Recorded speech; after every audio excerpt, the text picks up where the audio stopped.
So ఈరోజు మనం hair fall అవ్వడానికి రీజన్స్ ఏంటో చూద్దాం, both in men and women. So first and common reason ఏంటంటే జెనెటిక్. సో చాలామంది ఏం చెప్తారంటే మా ఫ్యామిలీలో ఎవరికి లేదు, మా ఫాదర్కి బాగానే ఉంది, ఆర్ మా ఫాదర్కి 50 తర్వాతకి స్టార్ట్ అయింది హెయిర్ ఫాల్ అని యూజువల్గా చాలా అబ్బాయిలు చెప్తూ ఉంటారు. సో ఇంకొకటి మా మదర్ సైడ్ ఎవరికి లేదు, అందరికీ చాలా మంచి జుట్టు ఉంది అని చెప్పని.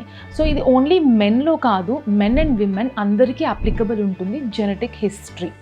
సో జెనెటిక్స్లో ఓన్లీ ఇమ్మీడియట్ పేరెంట్స్ కాకుండా సో ఎక్స్టెండెడ్ ఫ్యామిలీలో కూడా థిన్నింగ్ అనేది ఉన్నా లేకపోతే హెయిర్ ఫాల్ ఇష్యూస్ ఉన్నా సరే చాలామందికి హెయిర్ ఫాల్ ఇష్యూస్ వస్తుంది.